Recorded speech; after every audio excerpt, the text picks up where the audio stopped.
Hi everybody, it's Joni here. Welcome back for another quick video. Today it's all about how to use, load, and clean the mop brush. Now I've discovered something that I never knew about this specific brush, which happens to be from my line of brushes. This is a game changer, and for many of you, you're going to be thrilled with this because it changes the way you think about mop brushes, how many you need. There's a little hint there, but let's go ahead and jump in and get started. Just before we do that, I want to make sure you guys are subscribed to this channel. It's free. There's thousands, over, well, 1,200 right now, depending on when you're watching this video. Free content here, even more on Patreon. But specifically here, I'm going to be going through each one of my go-to brushes and deep diving into how to load them, how to execute perfect, unique brush strokes, things that you haven't seen before. I'm self-taught and I'm always coming up and discovering new ways of using brushes, paints, and creativity. So stick around here and let's get started with this brush here. Now the first step I'm going to show you is how to blend with this brush. And I'm going to take you through each of these steps and we'll create a dreamy little landscape that's quick and easy to do. Now, the very first tip for blending backgrounds with these brushes is that having a little bit of water on your canvas, making it a little bit damp first, is really key. This is the tip. Okay, so get a little bit of water on the canvas and make sure it's just damp to the touch. It's not dripping. Okay, so we're going to start with some turquoise and a little bit of blue. So you want to make sure the brush for this specific technique is dry, no water on the brush. We're going to just pull into the teal and the blue, have a little bit like this, and just going to add little dabs of it here and there.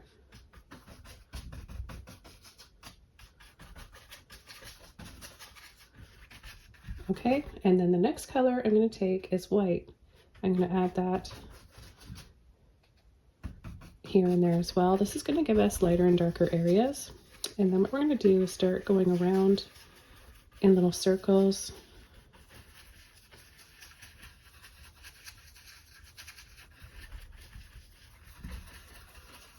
And we're getting a quick and easy blending already. Now this is just the first step. So we can still see quite a bit of texture, but not as much. We're getting rid of those lines.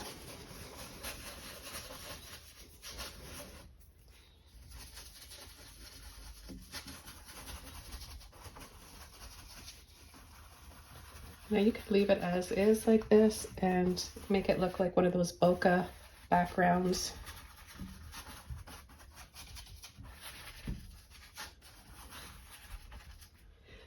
But I'm going to show you something really cool. At this point, the brush has kind of changed the shape, right, from being saturated with paint. I'm going to rinse it out. And in the past, when I wash my mop brushes out, they lose their shape and I need to switch over to a clean one. Now you'll see that a lot on my channel. Not with this one. You squeeze the water, excess water out, and then just go around in little circles to dry it off. It's important to go around in little circles like this, gently, and that will dry those bristles off. Do that for a bit, and look, I've never had that with a mop brush before. I've got another one here on hand that I'll show you. A lot of times you guys see me use this one, right? So I'm going to get it wet and I'm going to show you what happens. Okay, so getting it wet. I'm going to do this one-handed, squeeze it out. Okay, so here it's all squished, it's lost its shape. I'm going to do the same thing as I did with my brush, go around in little circles. Only it's not quite as nice, is it? And I'm being gentle, doing it the same way Nothing different. The only thing different is the brush. And I've been using these brushes for a long time, both my brand and this one, and I never noticed this before. What a bonus and huge benefit it is. But see, like, it's not as poofy as this one. This one's still pretty wet.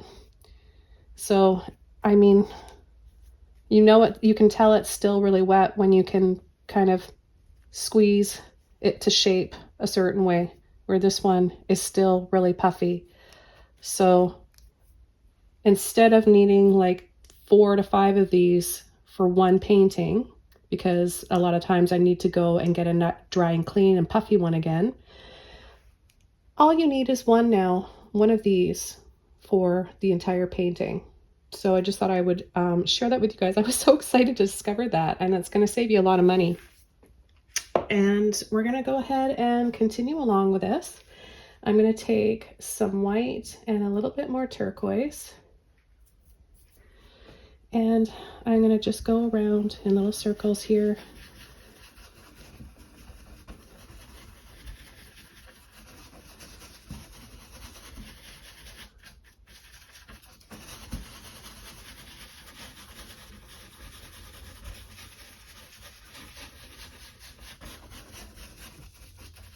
I'm going to add some more white.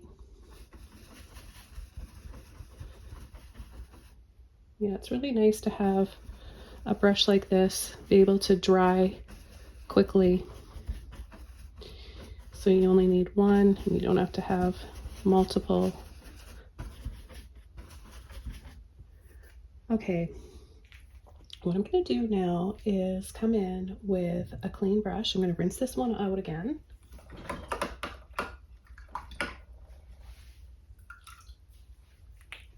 I'll dry it off again, just so you guys can see how fast this is. This is in real time.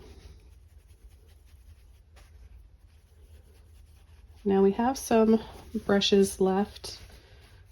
I'll have a link below. I don't ship, the company that makes them for me ships worldwide. So no matter where you live, you can get a set of these.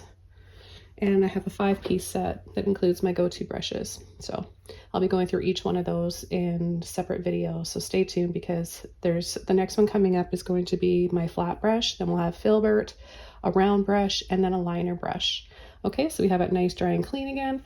Let's go ahead and get started with adding some trees. So again, you want a dry and clean brush. You want to just pull in, ease in, and tap around so you don't overload your brush.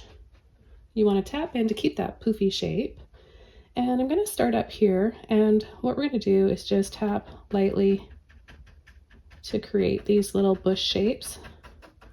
This is a great technique for not only painting bushes and trees, but moss and foliage. Okay, and then I'm going to come around the bottom here and add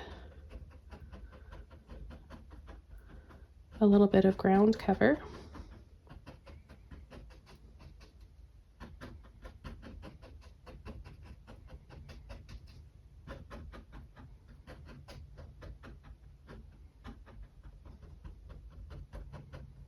Okay, then I'm going to come in and pull in lightly to some white, keeping that poofy shape again, and we'll start adding a few little highlights. So let's start up at the top here. So I think you guys are picking up some great tips already, right? How to clean and load the brush. Loading is a huge factor of how to get these brush techniques down. So many people overload the brush and don't know why they're being left with big globs and no texture.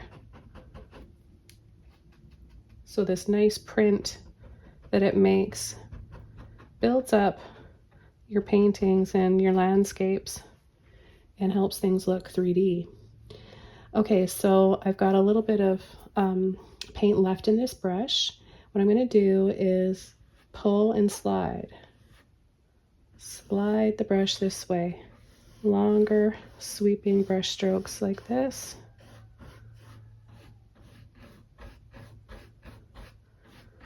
So now we have something that looks like stairs. And I'm going to take a little bit of white now. And I'm going to begin pulling again.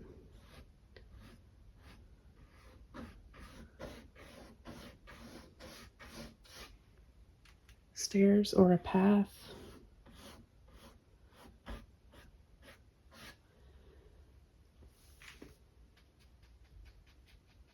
I'm going to take a little bit more. And the thing about these brushes is that you can also change the shape from round to oval. You can just kind of pinch it gently like this, grasp with 2 fingers the ferrule where it meets the bristles, and you'll get this shape. So if you want to have more of a vine, wisteria, dangling type of foliage or flower or tree, you can do that. And then you can also gently pull and sweep.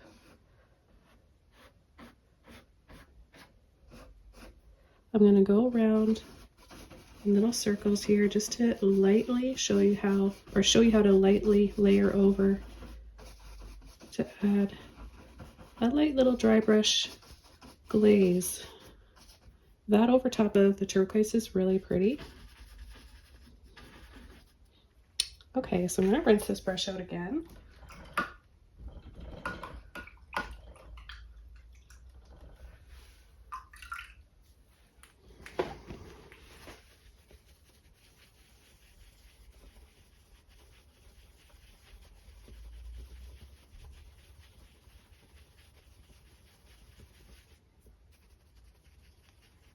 Voila, nice and dry and clean and soft again. Now it's time to come into some blue. I'm going to add a little bit of purple. Again, we're pulling in and easing into the paint and then tapping to keep it nice and fluffy. Okay, it's a beautiful deep purple. I'm going to come in and tap in up top here, a little on the side like this. So if you gently push on an angle, so you're pushing like this, you can get a narrower space. You can fit into it much easier. Okay, and then we'll start tapping in here, pull in a little bit more paint, and we'll also add some right here. So we're creating some shadows and depth, and it's pleasing to the eye blending of colors and color palette. One of my favorites, like jewel tones. I just love the aqua turquoise with the blue and shades of violet and amethyst.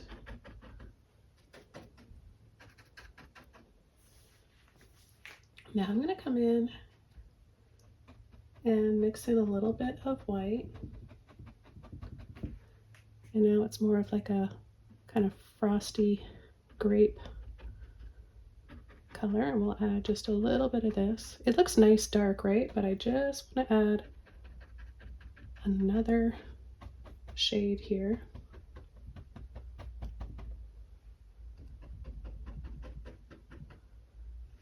And then you can lightly sweep in. I like the hints of the turquoise back there though, so I don't want to add too much. Just a little sweep like this helps to draw you into the scene, invite you in. Okay, I'm going to rinse this brush out one more time.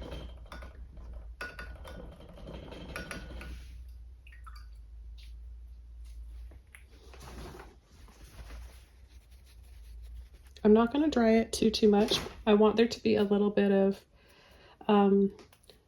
moisture in it. And I'm going to come up here where it's clean.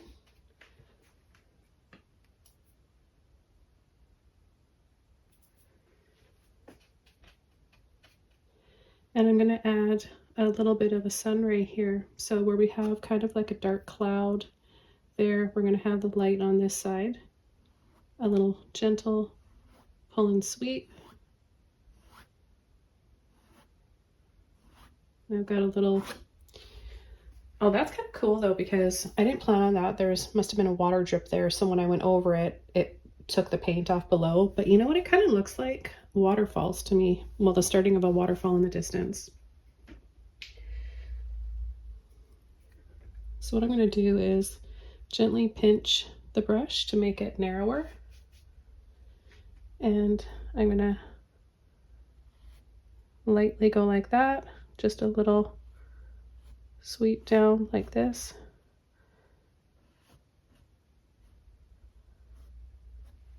And it'll look like some little waterfalls way in the distance. I'm imagining this path will lead us up to a little waterfall sanctuary.